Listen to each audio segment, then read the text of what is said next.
jūsų pirmasis nufotografuotas paukštis?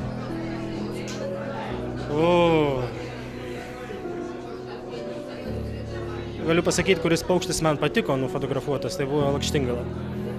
Kodėl? O todėl, kad aš pirmą kartą nufotografavau ir pagalvojau, velnias kaip gerai, bet iš tikrųjų buvo bloga nuotrauka. Bet tada pirmą kartą pagalvojau, kad aš galiu fotografuoti rimčiau paukščius. Kiek ilgiausiai išbūnate slėptuvėje, kad pagautumėte gerą kadrą?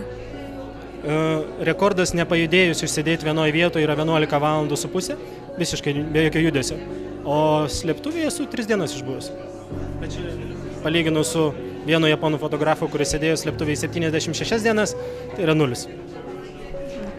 Ar yra buvę kokių nors kuriozinių situacijų fotografuojant paukščius? Labai daug.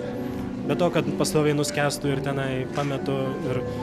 Prie Šiaulių buvo vienas įvykis, fotografavau gerves, kad gerves fotografuoti reikia ateiti iš vakaro į pelkę. Atėjau iš vakaro į pelkę, mane draugas palydėjo iki vietos, nes jis žino šitą vietą ir aš beeidamas per tokį rastą tiesiog įlūžau, įkritau su visa įranga, su viskuo, visas šlapės.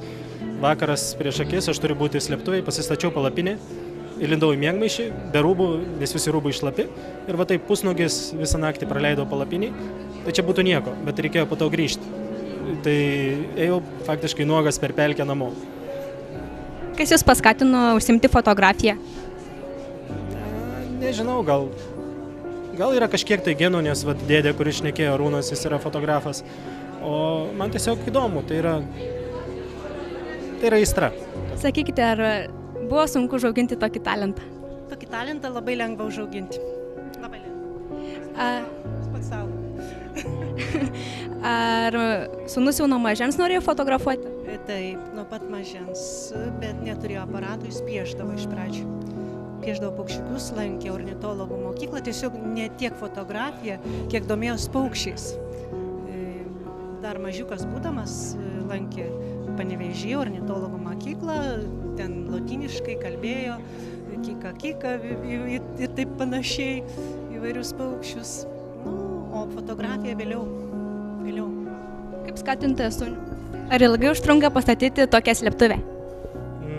Užtrunka, šitokio galima pastatyti per kokį 10 minučių, bet jeigu dar ją užmaskuoti gerai, tai reikia valandos laiko plius minus.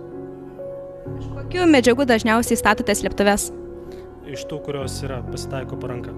Jeigu, pavyzdžiui, sėdi kur nors pelkėje, tai iš nendrių, jeigu saloj smėlio, tai pasikasi po smėliu, arba susirandi kokį lentgalį, palendi po kokį lentgalių.